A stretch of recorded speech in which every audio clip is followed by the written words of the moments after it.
여러분 안녕하십니까. 누리 PD 김준입니다. 최태원, 노소영 두 사람의 이혼 심판을 지금 담당하고 있는 이 김시철이라는 판사, 이 사람이 새삼 크게 화제가 되고 있습니다. 김시철이 누구인가? 뭐 이 관련해서 저도 방송을 했습니다만 그 후 이 판결에 대한 후폭풍이랄까, 그리고 그 후에 일어나고 있는 여러 가지 현상들, 우리 국민들이 엄청나게 지금 좋은 반응을 보이고 있습니다. 사이다 판사, 정말 근래 보기 드문 훌륭한 판결이다, 이라는 칭찬이 지금 자자한데요. 이 김시철 같은 이런 판사가 그동안 묻혀 있었죠. 거의 이름이 알려져 있지 않습니다. 제가 그래서 조금 더 정밀하게 이 사람을 조금 이렇게 알아봤는데요. 그 유명한 우병우와 한 살 차이죠. 이 김시철 이분은 나이가 59세입니다. 딱 한 살 차이고요. 그리고 법관이 된 그 나이도 보면, 법관이 된 그 연도도 보면요, 우병우하고 같은 해에 됐어요. 사법연수원 19기로 동기입니다. 이분이 이제 사법연수원 19기고 제29회 사법고시에서 이제 합격했고요. 여기 이제 사법연수원 동기들이 어떤 사람들이 있는가 제가 알아보니까 지금 눈에 띄는 사람이, 현재는 가장 유명한 사람이 우병우가 되겠죠. 우병우.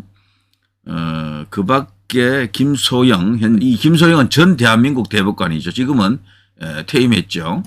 그리고 김재경, 17대에서 20대까지 국회의원 했던 김재경 씨. 그 밖에 노정희, 대법관, 현재도 이제 대법관이죠. 노정희가 또 19기군요. 사법연수원 19기 동기들입니다. 그리고 그 유명한 봉욱, 우병우와 함께 1위, 2위를 다투던 봉욱 검사, 이 사람도 19기네요. 그리고 오석준 대법관, 오석준 대한민국 대법관, 이 사람도 19기입니다. 윤갑건, 현재는 이 사람은 대구 고등검찰청 검사정으로 있네요. 윤갑건, 여기도 지금 19기. 뭐 이런 사람들입니다. 전해철도 소위 이제 친문 인사 중에 유명한 전해철, 행정안전부 장관을 역임했죠. 전해철도 19기입니다. 이런 사람들이 이제 동기들이었다. 근데 여기 말이죠, 중요한 인물에는 이 사람이 나와 있지 않아요. 여기 보면 한 20여 명이 지금 여기에 거론되어 있는데 총 305명이거든요. 이 중에서도 좀 두드러진 인물들이 한 20명쯤 되는데 김시철이라는 인물은 없어요.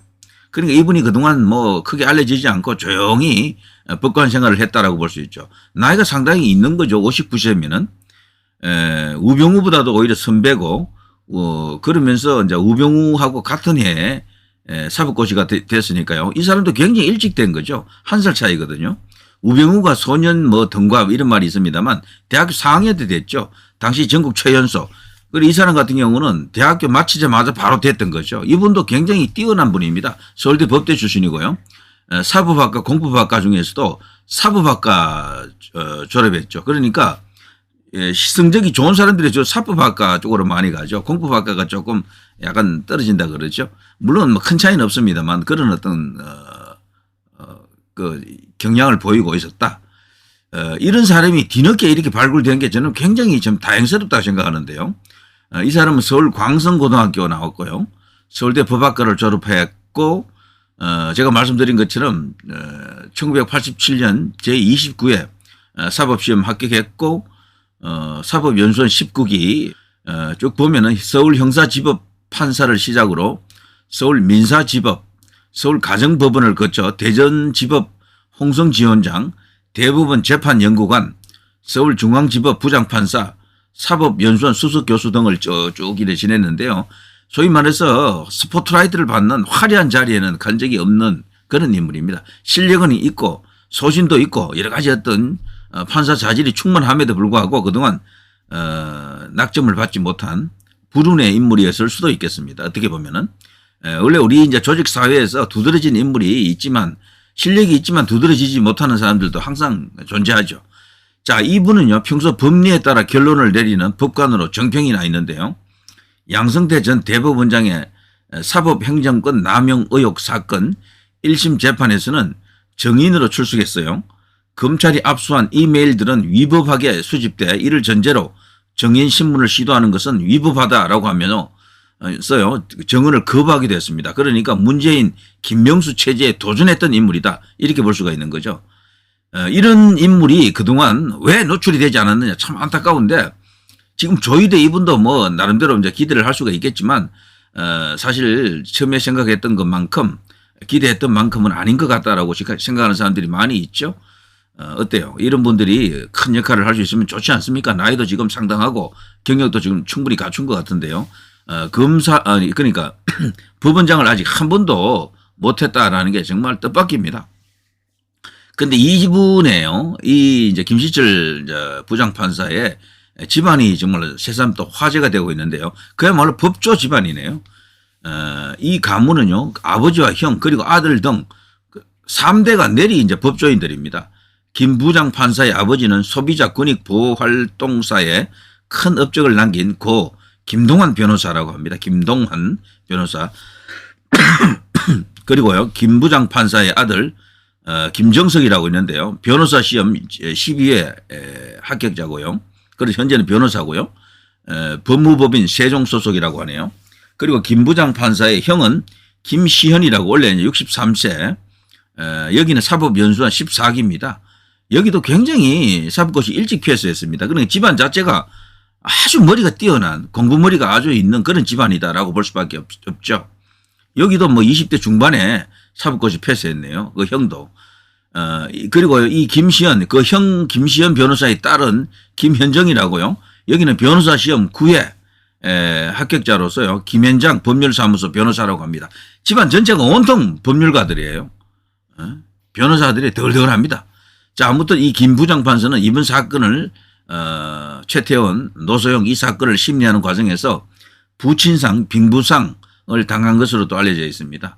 자, 그런 와중에서도 옹골찬 그야말로 대쪽 재판을 했다, 판결을 했다라고 이제 보여집니다. 자, 아무튼 그 판결 내용은요, 제가 뭐 새삼스럽게 다시 언급할 필요가 없지만 그래도 기초적인 것만 한 번 더 이제 살펴보면요. 이분이 했던 이제 재판 결과에 대한 이야기인데요. 이 김 부장판사가 2022년 2월부터 서울고등법원 가사 2부 재판장을 지내면서요. 이혼 사건과 유류분 청구 사건 등에 있어 그야말로 주목을 받을 만한 여러 판결을 이제 이렇게 해냈는데요.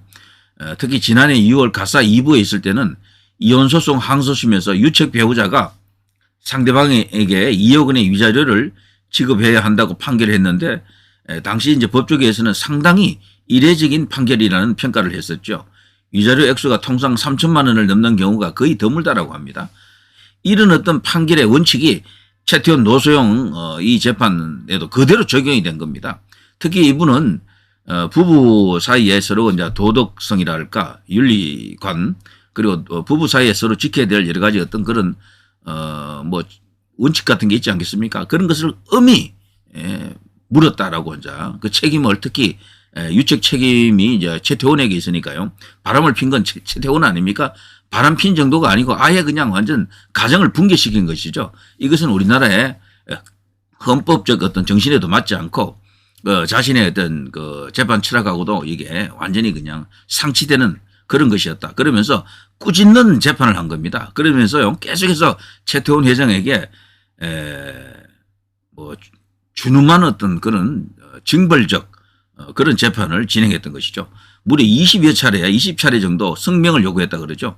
최태원 당신이 왜 이런 짓을 했는지 그것을 납득하게 설명을 해보라. 그런데 20번 정도 그렇게 계속 요구했지만 한 번도 그 화끈하게 제대로 된 설명이 있을 수가 없는 거죠. 완전히 이거는 국민들이 분노할 수밖에 없는 그런 일이고 그것을 잘 이렇게 이해하고 있었다라고 이제 볼 수 있습니다. 자, 그 밖에도 이분이 말이죠. 이 부부 관련해서 이런 사건이 있을 때는 정말 유책 책임자에게 정말 엄하게 책임을 묻는 그런 재판을 일관되게 해왔다라고 합니다. 그래서 이번에 최태원 쪽에서는 이분을 피하려고 이 판사를 피하려고 온갖 꼼수를 다 부렸죠. 그래서 친척 관계에 있는 분을 변호인단에 또 이렇게 영입해 가지고 뭐 자동적으로 이렇게 이 재판부가 다시 이제 재배정이 이루어지도록 재판부 뭐 기피가 되든 아니면 재판부를 재배정하든 하여튼 이분을 피하려고 이 판사를 피하려고 온갖 꼼수를 부렸지만 이게 실패했던 거죠. 자, 아무튼 이런 분이고요.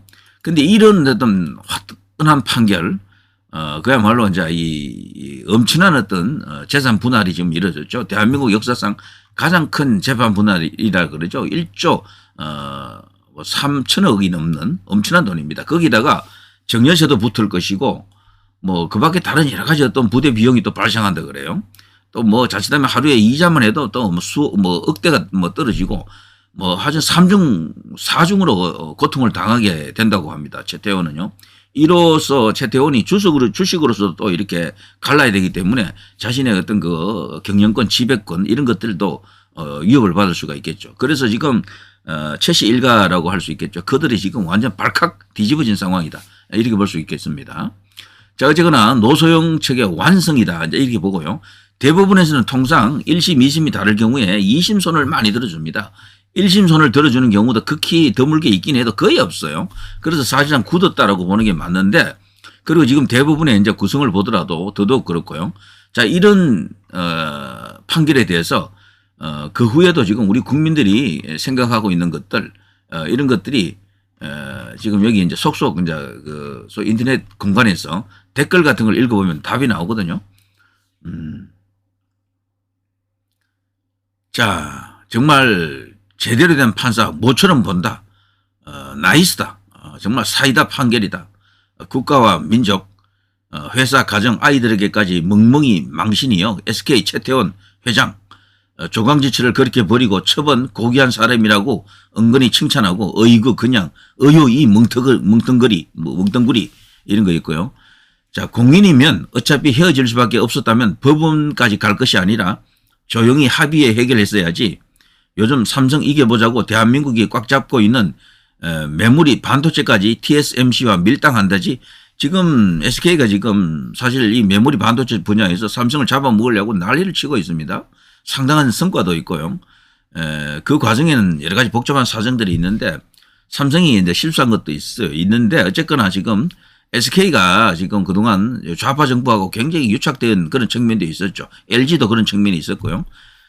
이 좌파들은 유난히 이제 삼성이라든가 이런 쪽만 쥐어팰라 그러죠. 삼성 하나 죽이는 거에 글쎄 이제 목숨을 걸었다. 그런데 이번에 이 판결을 놓고 그래도 좌파들이 함부로 이 판결을 거부할 수 없는 게 다수 국민들이 이번 이 사건만큼은 적어도 최태원의 압도적인 책임이 있고 잘못이다라는 그런 어떤 그 통념이랄까 분위기가 형성되어 있습니다. 때문에 좌파들도 함부로 태클을 못 걸더라고요. 노태우 비자금 이런 것들이 있는데도 불구하고 거론을 해요. 그렇지만 그걸 갖고 이슈화를 못 시키고 있는 거죠. 자, 아무튼 추상 같은 법의 잣대가 이 이제 최태원에게만 적용될 것이 아니고 이재명이라든가 그 조국이라든가 뭐 황운하라든가 뭐 등등 많지 않습니까? 뭐 송గిం영길이라든가 문재인도 뭐 조만간 사법 처리가 되겠죠. 기소가 되겠죠. 결국에는 뭐 이런 어떤 정치인들에게 소위 이제 이 정치 분야에서 힘께는 쓰는 그런 어떤 거물급들에게 적용이 되어야 할 것으로 보입니다. 이 김시철 판사가 이번에 이런 판결을 함으로써 일종의 경종을 울리지 않았나 이런 생각이 들고요. 자, 아무튼 조강지처를 내팽개치고 꽃뱀한테 팔린 것부터가 꽃뱀이랍니다. 그 상간녀가요. 미련, 몰, 염치, 뻔뻔스러움의 증거다. 어차피 꽃뱀 소실에게 경영 승계되면 나락가는 기업 될 게 뻔하니 다 뺏어서 노소영이한테 주면 알아서 잘 경영하고 나라를 위해 잘 쓸 것이다. 이런 말도 있네요. 참고로 이 노소영 씨는 과거 김문수 현 경산의회 위원장이 대구 수성구 그쪽에서 그 국회의원 선거 나와서 그 김부겸하고 대결했을 때요. 그때 두 분이나 대구 현지까지 내려가서 같이 피켓 들고 선거 운동을 해준 인물입니다. 김문수 당선을 위해서요. 그야말로 여기는 이제 보수적 그런 가치를 갖고 있는 그 아버지의 그 딸 이렇게 되겠죠. 그런 일도 있었습니다. 자, 아무튼 저 뻔뻔스는 최태원을 두둔하는 인간들은 다 같은 부류겠지요. 최태원 두둔하는 사람들도 거의 없습니다. 열에 하나 정도죠. 자, 아무튼 다 큰 딸 자식 보기도 부끄럽지 않은가 이런 어떤 댓글도 보이고 부인과 남편이 있는 인간들이 버젓이 공개적으로 장기간 불륜을 저지르고도 반성은커녕 당당하게 공개적으로 사생활까지 나오면서 예정 행각을 벌였다는 것이 이게 국민들을 분노케 하는 그런 일이 되겠죠. 최태원은요 완전히 전략 미스예요. 국민들에게 완전히 찍힌 겁니다. 여론으로부터 아무런 어떤 지지를 받지 못할 것 같습니다. 그리고 이 갈라쓰는 과정에서 조강지체에 대한 태도라든가 뭐 대우라든가 행동이라든가 이런 것들이 완전히 그냥 막가파 양아치처럼 굴었잖아요. 때문에 그것 또한 더더욱 국민들을 분노케 했다라고 볼 수 있겠죠. 자, 이런 판사님도 계셨구나. 정말 기다리고 기다림 바로 그 판사다. 돈이면 모든 걸 제 마음대로 해도 된다고 생각하는 인간들에게 정말 고소한 사이다 같은 판결이다. 이런 댓글도 눈에 띕니다. 아무튼 이 김시철 판사 같은 이런 분들이 좀 더 큰 역할을 할 수 있는 그 시대가 그때가 하루라도 좀 빨리 왔으면 좋겠습니다. 특히나 우리 그 대법원을 보게 되면요. 금년 8월에 무려 3명이 대법관이 교체가 됩니다. 김선수, 이동원, 노정희 요 3명이 3명 다 문재인이 임명한 그 대법관들 아닙니까? 드디어 이제 갈립니다. 이 3명 다 더 좌파 코드들이죠. 특히 김선수 같은 경우는 역대 대법관 중에 가장 좌편향된 그런 인물로 지금 알려져 있죠. 이 사람은 인권운동, 노동운동 그런 걸 하다가 변호사 하다가 그냥 대법관이 된 유일한 케이스죠. 법관을 해본 적이 없습니다. 판사 생활을 해본 적이 없고 검사도 해본 적 없고요. 그런 인물이 갈리게 되고요. 이동원, 노종희도 같이 이제 갈립니다. 그리고 금년 12월에도 또 한 명 김상환 여기도 문재인이 임명한 인물이죠. 자, 이런 식으로 대거긴 교체가 됩니다. 그래서 금년 한 해만 잘 넘기면은 대부분 전체가 완전히 그냥 제대로 된 어떤 그런 모양새로 갈 수가 있습니다. 그래서 윤 대통령이 계속해서 그 큰 역할을 할 수밖에 없는 그런 상황이다. 자, 그런데 말이죠. 이런 자리가 났을 때 뭐 법원장 출신 중에서 뽑고 주로 이제 그렇게 합니다만 김시철 이분을 강력하게 청거해드리고 싶습니다. 이런 분이 쉽게 나타나지 않을 것 같아요.